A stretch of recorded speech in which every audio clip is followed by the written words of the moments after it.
Hey, it's Bourbon Battles, and today's a shooting the shit episode, so tune in.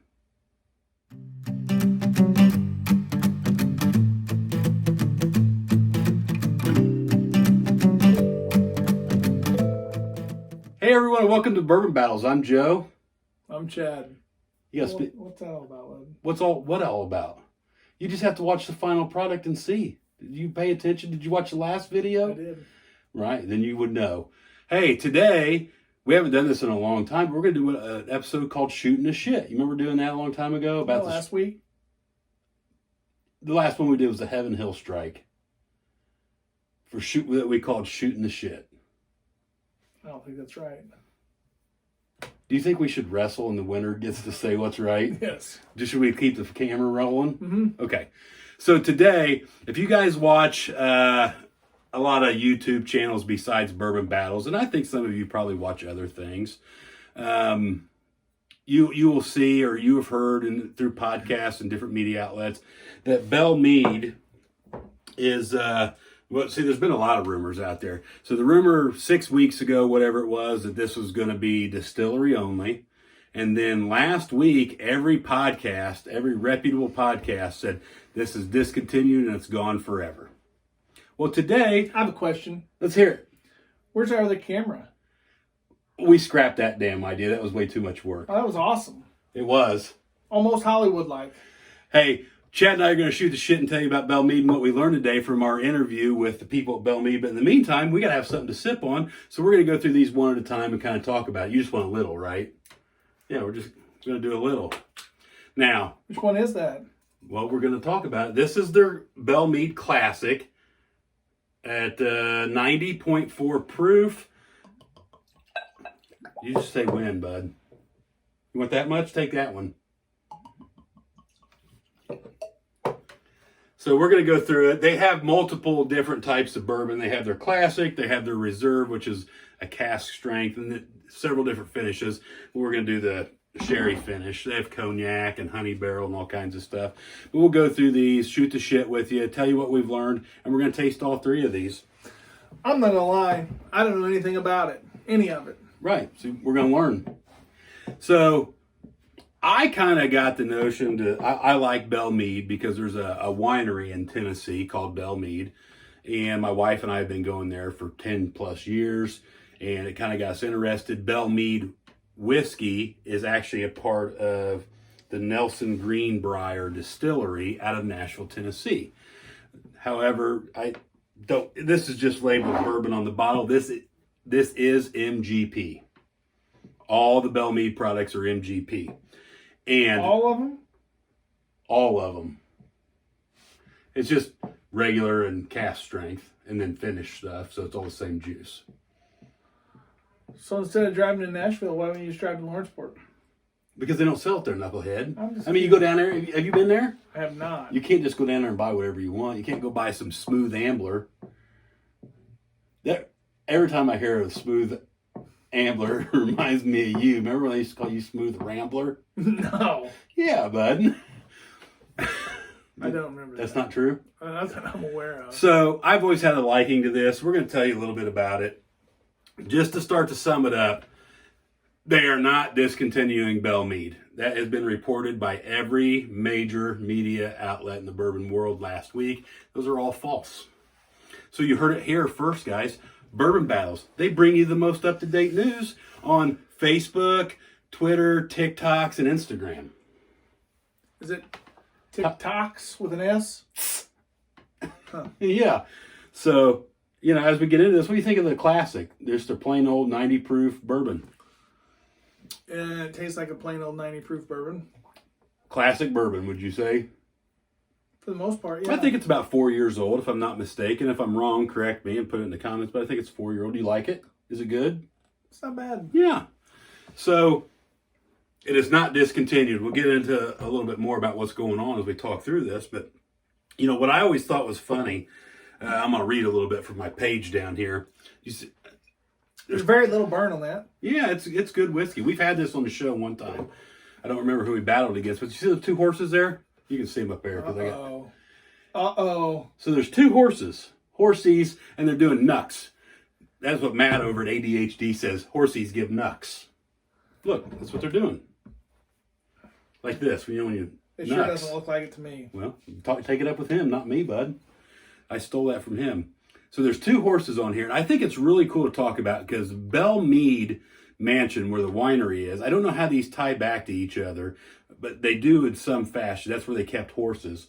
And it really starts to get into horse racing. Everybody thinks all the horses come out of Tennessee. Well, some of these horses come out of Kentucky. It says right here, barrels averaging in age from 6 to 8 years. Why would you say it's 4 years old? I thought for sure I read that. I'm glad you caught that. 6 to 8 That's year tough. old. What would I do without you? I can't answer that. Just make shit up. So anyway, these horses that are depicted on, this is the label from 1909 when the Nelson brothers come back up with this barrel. There's 2 horses there. The horse on the right, this guy right here, if you're watching at home, this guy right here, the horse on the right is the Bonnie Scotland. And if you ever go to the Belle Meade winery and do a tour, you'll learn about the Bonnie Scotland. That's where the horses were raised. It was one of the founders of the Northern Dancer bloodline of horses. Which What means, the hell are you talking about? well, I'm getting ready to tell you. So Seabiscuit and Secretariat and War Admiral and Man of War and all these horses come from that descendant. All these Kentucky Derby winners. The horse on the left, what do you think that guy's name is? Lefty? Brown Dick. Okay. That was the whole story. Told you all that just to have you shoot it down like nobody cares. Well, you said it. Yeah. So let's get into the next one here. So you like that one pretty well? It's not bad. Yeah, I like it. These are fairly reasonably priced for what they are.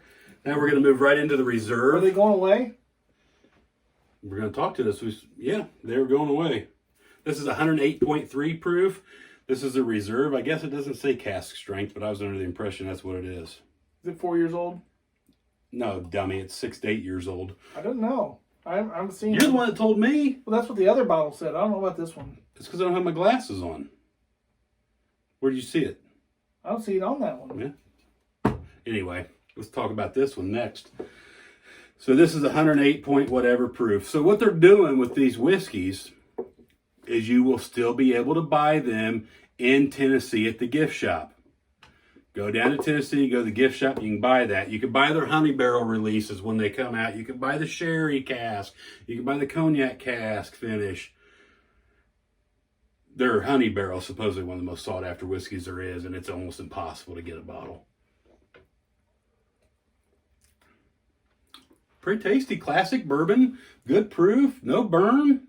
Very little burn. Yeah, I love this stuff. Is it good? Yeah. There will also be liquor stores in Tennessee that will sell these, select liquor stores for the company.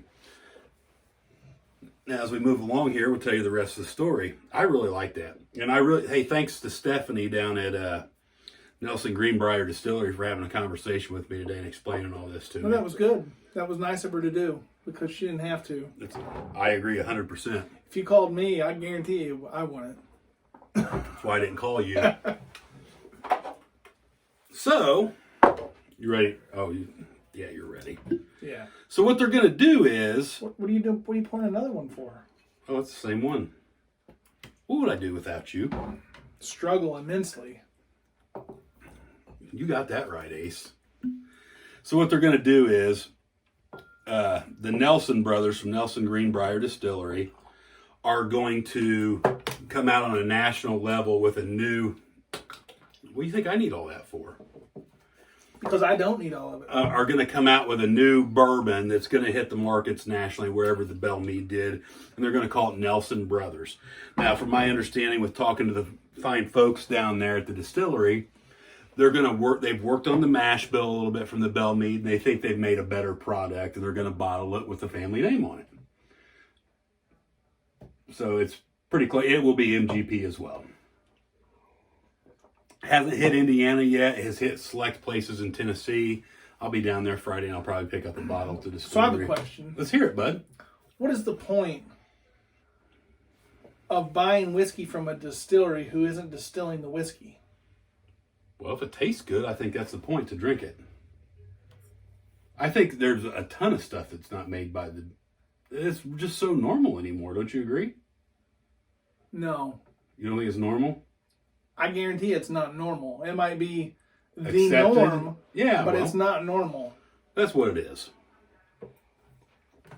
There's a lot of whiskeys that are not that company's distillate, as you well know. Well, I agree with that, but I mean, most everything you taste is made by one of 8 distilleries. My guess is, and I could be totally wrong, we didn't have this conversation with this distillery down there. Do they even own a rick house? Well, it's not on that site, but I think they do. So my guess is they haven't been open long enough to have their own whiskey. Does that make sense? Sure. That is my thought. I've been there. I've done tastings, and that seems right to me. We did not have that conversation. I'll verify that because I'll be down there this weekend. I'm going to pick up a bottle of the new stuff, the Nelson Brothers. So it's a really interesting company. So the way it all happened was these 2 boys, the Nelson boys, were traveling with their father to a butcher. This hasn't been that long ago. The nose on this third one is by far the best, I think. It's finished. It smells really sweet. It smells really good. Did you taste it? A little bit, yeah. Go ahead. I'm sorry to interrupt. You want some more? Mm-mm. Okay. Oh, I love this sherry finish. So what was going on is they went to the butcher shop with their dad, and they happened to stop and get gas somewhere in a little town in Greenbrier, Tennessee. And in that little town where they stopped, there was a road sign that you've all seen for historical landmarkings. Yep. And it was a marker for the original Nelson Greenbrier distillery. Well, they had always been told the story of their family lineage going back to this distillery, but I think they've been quoted as saying they just thought they were glorified moonshiners. When they had this conversation with their dad, he shows them all the buildings and the rick houses that once were. They just got out of college. Gears started clicking in their head. They come out with Nelson Greenbrier whiskey again, which their Tennessee whiskey is this right here. That I picked up at the distillery. They come out with Belle Meade. Belle Meade took hold better than this in the market. Get you a little taste, at least taste a Nope. teaspoon. No? So now they're wanting to come out on a national scale with their own whiskey with their name on it. Is that your phone ringing? I think it was. Is that Mike?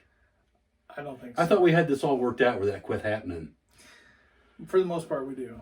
It doesn't sound like it. Would you find anything cool in there? Hey, if you're ever down in Nashville, go down there. The facility that this is in is pretty cool. There's more than one distillery in this place. Corsair Distillery is there, which I'm not So a big this fan says of. produced by Nelson's Greenbrier Distillery. So That is their own distillate then. It's in-house. In-house. There you go. So they have been around long enough to make their own. For that, but maybe not that. I don't know. Well, the distillery's been around. You should taste it.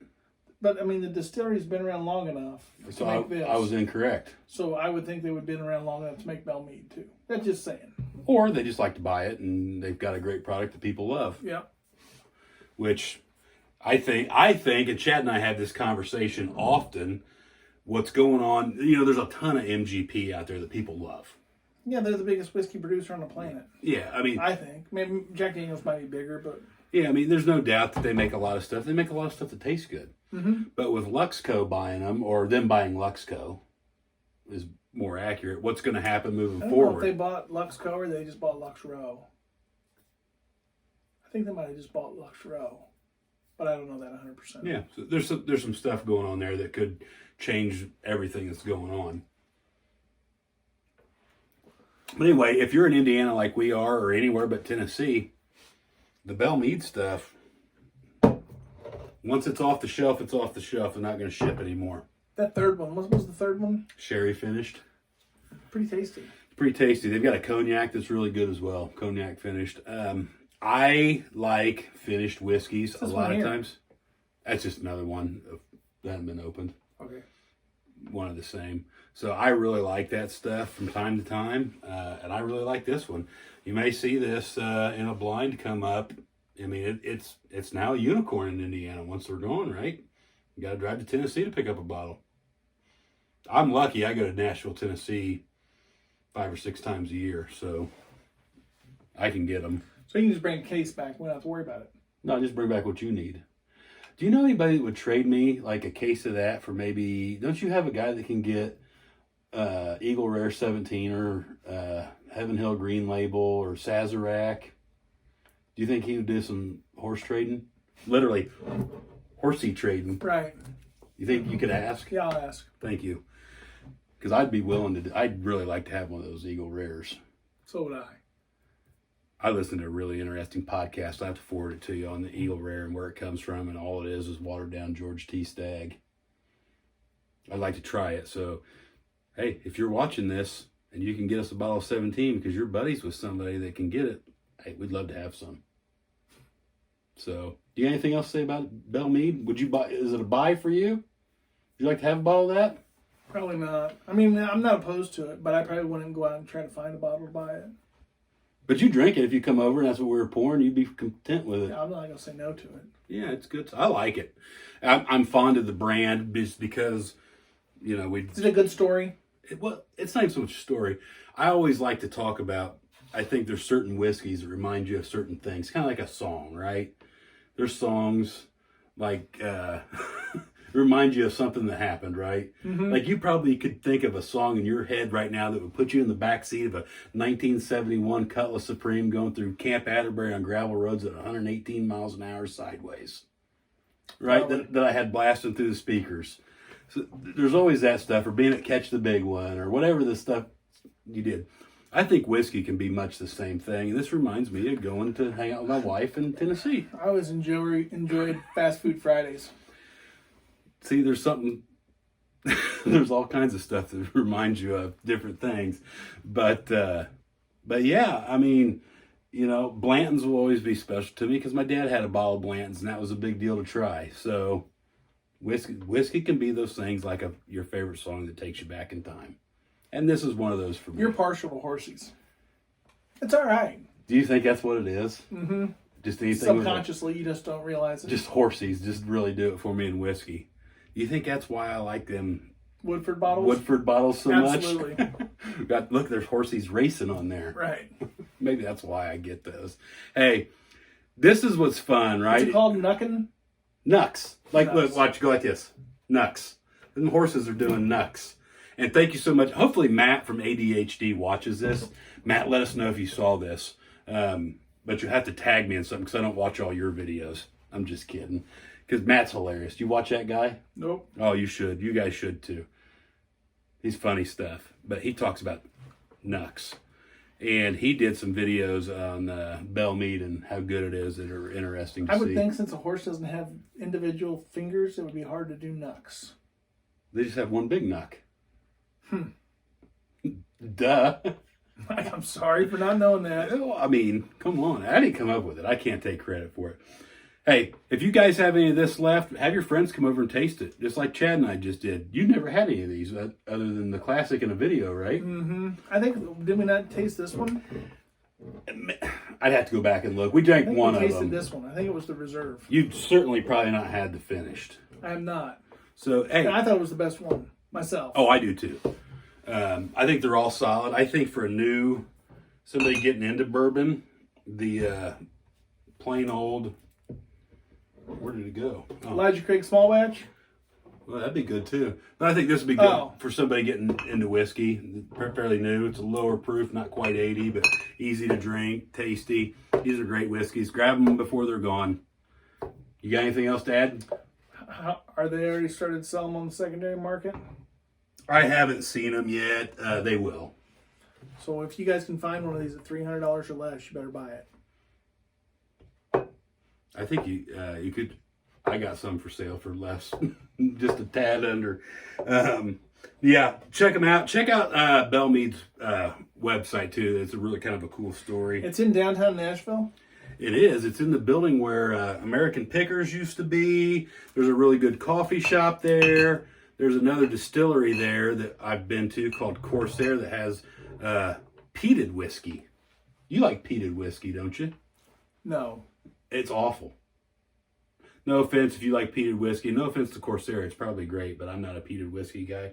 But you could literally go do a little tour and tasting with Nelson Greenbrier. You could go do Corsair. You could do, there's like a place that makes moonshine there that's kind of fun to do a tasting. There's a couple wineries in that building you can do a tasting if you're into that stuff. And you can buy some knickknacks. I hope they got a good sprinkler system in that building. Lots of flammables. Yeah. Yeah, it's a cool little building. Check it out if you're in Nashville. It's worth half a day to goof off down there. Hey, drinking bourbon's supposed to be fun. Do this stuff with your friends. Share your whiskey. Drink your whiskey. And be responsible about it. Please. Quit living like you're going to die twice. Until next time, we'll see you. Bye, guys.